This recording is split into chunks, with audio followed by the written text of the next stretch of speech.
A Correspondence and a Climax. By Lucy Maud Montgomery. At sunset Sydney hurried to her room to take off the soiled and faded cotton dress she had worn while milking. She had milked 8 cows and pumped water for the milk cans afterward in the fag end of a hot summer day. She did that every night, but tonight she had hurried more than usual because she wanted to get her letter written before the early farm bedtime. She had been thinking it out while she milked the cows in the stuffy little pen behind the barn. This monthly letter was the only pleasure and stimulant in her life. Existence would have been, so Sydney thought, a dreary, unbearable blank without it. She cast aside her milking dress with a thrill of distaste that tingled to her rosy fingertips. As she slipped into her blueprint afternoon dress her aunt called to her from below. Sydney ran out to the dark little entry and leaned over the stair railing. Below in the kitchen there was a hubbub of laughing, crying, quarreling children, and a reek of bad tobacco smoke drifted up to the girl's disgusted nostrils. Aunt Jane was standing at the foot of the stairs with a lamp in one hand and a year-old baby clinging to the other. She was a big shapeless woman with a round good-natured face. Cheerful and vulgar as a sunflower was Aunt Jane at all times and occasions.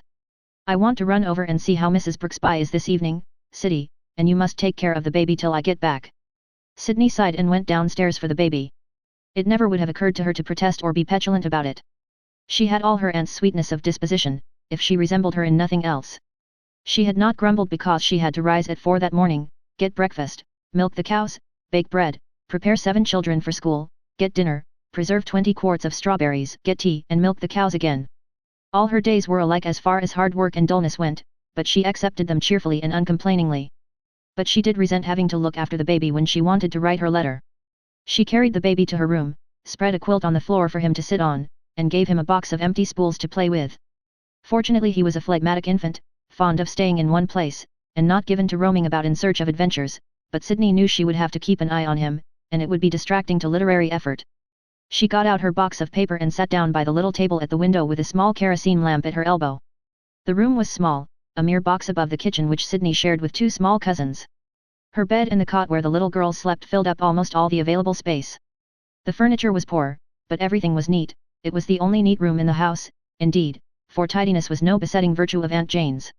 Opposite Sydney was a small muslined and befrilled toilet table, above which hung an 8-by-6-inch mirror, in which Sydney saw herself reflected as she devoutly hoped other people did not see her. Just at that particular angle one eye appeared to be as large as an orange, while the other was the size of a pea, and the mouth zigzagged from ear to ear. Sydney hated that mirror as virulently as she could hate anything. It seemed to her to typify all that was unlovely in her life. The mirror of existence into which her fresh young soul had looked for 20 years gave back to her wistful gaze just such distortions of fair hopes and ideals.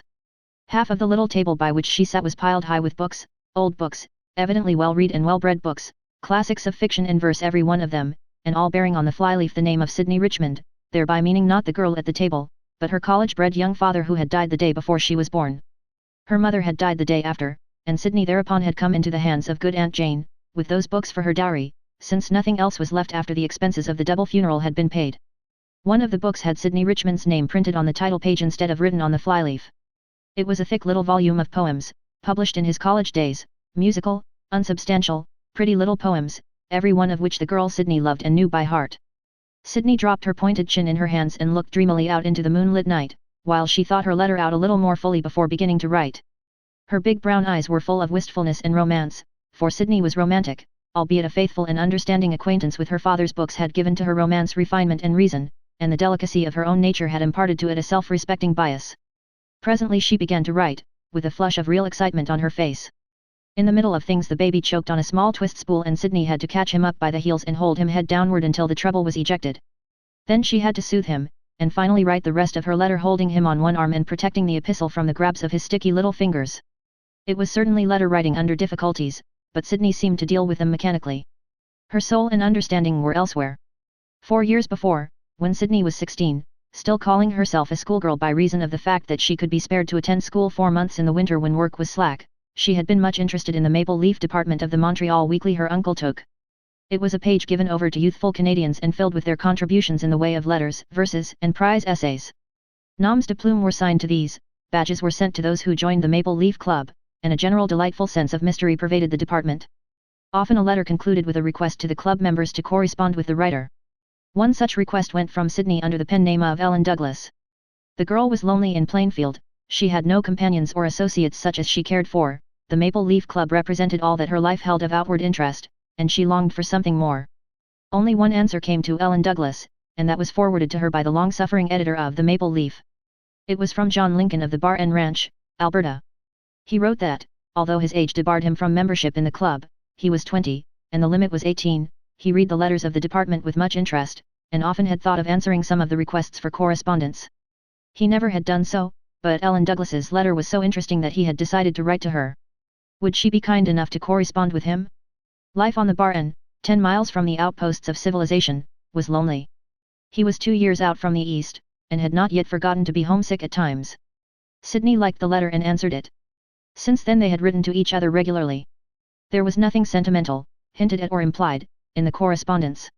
Whatever the faults of Sydney's romantic visions were, they did not tend to precocious flirtation. The Plainfield boys, attracted by her beauty and repelled by her indifference and aloofness, could have told that. She never expected to meet John Lincoln, nor did she wish to do so. In the correspondence itself she found her pleasure. John Lincoln wrote breezy accounts of ranch life and adventures on the far western plains, so alien and remote from snug, humdrum Plainfield life that Sydney always had the sensation of crossing a gulf when she opened a letter from the Barren. As for Sydney's own letter, this is the way it read as she wrote it. The Evergreens, Plainfield. Dear Mr. Lincoln. The very best letter I can write in the half-hour before the carriage will be at the door to take me to Mrs. Braddon's dance shall be yours tonight. I am sitting here in the library arrayed in my smartest, newest, whitest, silkiest gown, with the string of pearls which Uncle James gave me today about my throat, the dear, glistening, sheeny things. And I am looking forward to the dances and delight of the evening with keen anticipation. You asked me in your last letter if I did not sometimes grow weary of my endless round of dances and dinners and social functions. No, never. I enjoy every one of them, every minute of them. I love life in its bloom and brilliancy, I love meeting new people, I love the ripple of music, the hum of laughter and conversation. Every morning when I awaken the new day seems to me to be a good fairy who will bring me some beautiful gift of joy. The gift she gave me today was my sunset gallop on my grey mare Lady. The thrill of it is in my veins yet. I distanced the others who rode with me and led the homeward canter alone, rocking along a dark, gleaming road, shadowy with tall firs and pines, whose balsam made all the air resinous around me. Before me was a long valley filled with purple dusk, and beyond it meadows of sunset and great lakes of saffron and rose where a soul might lose itself in color. On my right was the harbor, silvered over with a rising moon. Oh, it was all glorious, the clear air with its salt sea tang, the aroma of the pines, the laughter of my friends behind me, the spring and rhythm of Lady's grey satin body beneath me. I wanted to ride on so forever, straight into the heart of the sunset. Then home and to dinner. We have a house full of guests at present, one of them an old statesman with a massive silver head, and eyes that have looked into people's thoughts so long that you have an uncanny feeling that they can see right through your soul and read motives you dare not avow even to yourself. I was terribly in awe of him at first, but when I got acquainted with him I found him charming. He is not above talking delightful nonsense even to a girl. I sat by him at dinner, and he talked to me, not nonsense, either, this time. He told me of his political contests and diplomatic battles, he was wise and witty and whimsical. I felt as if I were drinking some rare, stimulating mental wine. What a privilege it is to meet such men and take a peep through their wise eyes at the fascinating game of empire building. I met another clever man a few evenings ago. A lot of us went for a sail on the harbor. Mrs. Braddon's house party came too. We had 3 big white boats that schemed down the moonlit channel like great white sea birds. There was another boat far across the harbor, and the people in it were singing. The music drifted over the water to us, so sad and sweet and beguiling that I could have cried for very pleasure. One of Mrs. Braddon's guests said to me, "That is the soul of music with all its sense and earthliness refined away." I hadn't thought about him before, I hadn't even caught his name in the general introduction. He was a tall, slight man, with a worn, sensitive face and iron grey hair, a quiet man who hadn't laughed or talked. But he began to talk to me then, and I forgot all about the others. I never had listened to anybody in the least like him. He talked of books and music, of art and travel. He had been all over the world, and had seen everything everybody else had seen and everything they hadn't too, I think. I seemed to be looking into an enchanted mirror where all my own dreams and ideals were reflected back to me, but made, oh, so much more beautiful. On my way home after the Braddon people had left us somebody asked me how I liked Paul Moore. The man I had been talking with was Paul Moore, the great novelist. I was almost glad I hadn't known it while he was talking to me, I should have been too awed and reverential to have really enjoyed his conversation. As it was, I had contradicted him twice, and he had laughed and liked it. But his books will always have a new meaning to me henceforth, through the insight he himself has given me. It is such meetings as these that give life its sparkle for me. But much of its abiding sweetness comes from my friendship with Margaret Raleigh. You will be weary of my rhapsodies over her. But she is such a rare and wonderful woman, much older than I am, but so young in heart and soul and freshness of feeling. She is to me mother and sister and wise, clear-sighted friend. To her I go with all my perplexities and hopes and triumphs. She has sympathy and understanding for my every mood. I love life so much for giving me such a friendship. This morning I wakened at dawn and stole away to the shore before anyone else was up. I had a delightful run away. The long, low-lying meadows between the evergreens and the shore were dewy and fresh in that first light, that was as fine and purely tinted as the heart of one of my white roses. On the beach the water was purring in little blue ripples, and, oh, the sunrise out there beyond the harbor.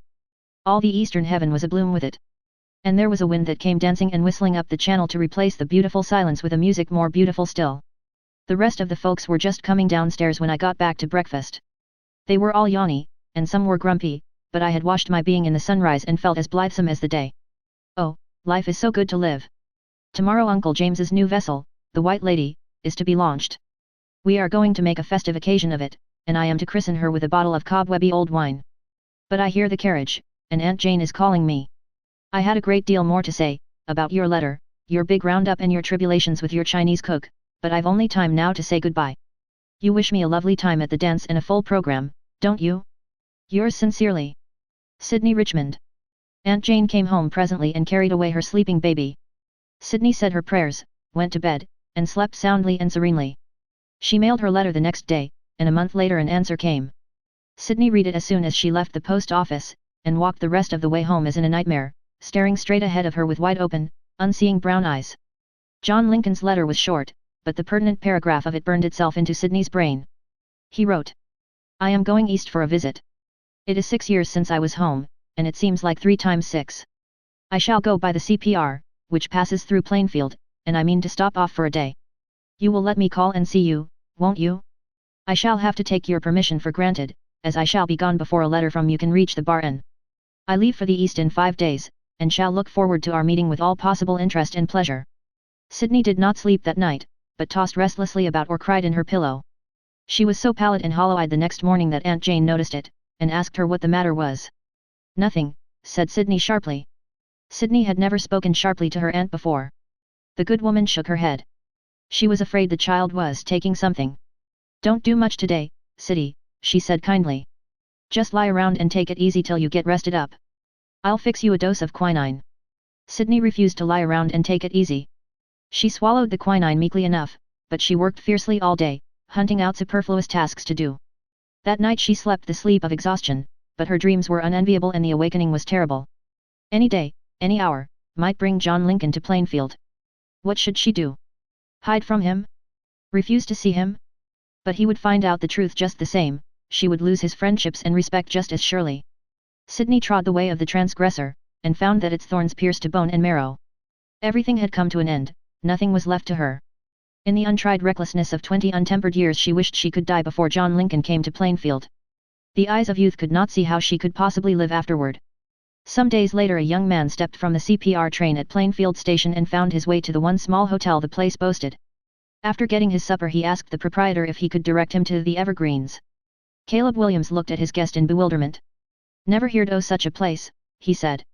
It is the name of Mr. Conway's estate, Mr. James Conway, explained John Lincoln. Oh, Jim Conway's place, said Caleb. Didn't know that was what he called it. Sartin I can tell you where to find it. You see that road out thar? Well, just follow it straight along for a mile and a half till you come to a blacksmith's forge. Jim Conway's house is just this side of it on the right, back from the road a smart piece and no other handy. You can't mistake it. John Lincoln did not expect to mistake it. Once he found it, he knew by heart what it appeared like from Sydney's description, an old stately mansion of mellowed brick, covered with ivy and set back from the highway amid fine ancestral trees, with a pine grove behind it, a river to the left, and a harbor beyond. He strode along the road in the warm, ruddy sunshine of early evening. It was not a bad-looking road at all, the farmsteads sprinkled along it were for the most part snug and wholesome enough, yet somehow it was different from what he had expected it to be. And there was no harbor or glimpse of distant sea visible. Had the hotel keeper made a mistake? Perhaps he had meant some other James Conway. Presently he found himself before the blacksmith's forge. Beside it was a rickety, unpainted gate opening into a snake-fenced lane feathered here and there with scrubby little spruces. It ran down a bare hill, crossed a little ravine full of young white-stemmed birches, and up another bare hill to an equally bare crest where a farmhouse was perched, a farmhouse painted a stark, staring yellow and the ugliest thing in farmhouses that John Lincoln had ever seen, even among the log shacks of the West. He knew now that he had been misdirected, but as there seemed to be nobody about the forge he concluded that he had better go to the yellow house and inquire within. He passed down the lane and over the little rustic bridge that spanned the brook. Just beyond was another homemade gate of poles. Lincoln opened it, or rather he had his hand on the hasp of twisted withes which secured it, when he was suddenly arrested by the apparition of a girl, who flashed around the curve of young birch beyond and stood before him with panting breath and quivering lips. "I beg your pardon," said John Lincoln courteously, dropping the gate and lifting his hat. "I am looking for the house of Mr. James Conway, the Evergreens. Can you direct me to it?" "That is Mr. James Conway's house," said the girl, with the tragic air and tone of one driven to desperation and an impatient gesture of her hand toward the yellow nightmare above them. "I don't think he can be the one I mean," said Lincoln perplexedly. "The man I am thinking of has a niece, Miss Richmond." "There is no other James Conway in Plainfield," said the girl. "This is his place, nobody calls it the Evergreens but myself. I am Sidney Richmond." For a moment they looked at each other across the gate, sheer amazement and bewilderment holding John Lincoln mute. Sidney, burning with shame, saw that this stranger was exceedingly good to look upon, tall, clean-limbed, broad-shouldered, with clear-cut bronzed features and a chin and eyes that would have done honor to any man. John Lincoln, among all his confused sensations, was aware that this slim, agitated young creature before him was the loveliest thing he ever had seen, so lithe was her figure, so glossy and dark and silken her bare, wind-ruffled hair, so big and brown and appealing her eyes, so delicately oval her flushed cheeks. He felt that she was frightened and in trouble, and he wanted to comfort and reassure her. But how could she be Sidney Richmond? "I don't understand," he said perplexedly. "Oh!" Sidney threw out her hands in a burst of passionate protest. "No, and you never will understand, I can't make you understand." "I don't understand," said John Lincoln again. "Can you be Sidney Richmond, the Sidney Richmond who has written to me for 4 years?" "I am." "Then, those letters were all lies," said Sidney bluntly and desperately. "There was nothing true in them, nothing at all. This is my home. We are poor. Everything I told you about it in my life was just imagination." "Then why did you write them?" he asked blankly. "Why did you deceive me?" "Oh, I didn't mean to deceive you. I never thought of such a thing. When you asked me to write to you I wanted to, but I didn't know what to write about to a stranger. I just couldn't write you about my life here, not because it was hard, but it was so ugly and empty. So I wrote instead of the life I wanted to live, the life I did live in imagination. And when once I had begun, I had to keep it up. I found it so fascinating, too. Those letters made that other life seem real to me. I never expected to meet you. These last 4 days since your letter came have been dreadful to me. Oh, please go away and forgive me if you can. I know I can never make you understand how it came about." Sidney turned away and hid her burning face against the cool white bark of the birch tree behind her. It was worse than she had even thought it would be. He was so handsome, so manly, so earnest-eyed. Oh, what a friend to lose. John Lincoln opened the gate and went up to her. There was a great tenderness in his face, mingled with a little kindly, friendly amusement. "Please don't distress yourself so, Sidney," he said, unconsciously using her Christian name. "I think I do understand. I'm not such a dull fellow as you take me for. After all, those letters were true, or, rather, there was truth in them. You revealed yourself more faithfully in them than if you had written truly about your narrow outward life." Sidney turned her flushed face and wet eyes slowly toward him, a little smile struggling out amid the clouds of woe. This young man was certainly good at understanding. You'll forgive me then?" she stammered. "Yes, if there is anything to forgive. And for my own part, I am glad you are not what I have always thought you were. If I had come here and found you what I expected, living in such a home as I expected, I never could have told you or even thought of telling you what you have come to mean to me in these lonely years during which your letters have been the things most eagerly looked forward to. I should have come this evening and spent an hour or so with you, and then have gone away on the train tomorrow morning, and that would have been all. But I find instead just a dreamy romantic little girl, much like my sisters at home, except that she is a great deal cleverer. And as a result I mean to stay a week at Plainfield and come to see you every day, if you will let me.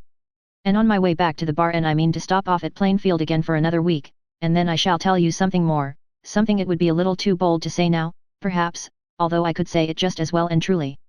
All this if I may. May I, Sidney?" He bent forward and looked earnestly into her face. Sidney felt a new, curious, inexplicable thrill at her heart. "Oh, yes, I suppose so," she said shyly. "Now, take me up to the house and introduce me to your Aunt Jane," said John Lincoln in satisfied tone.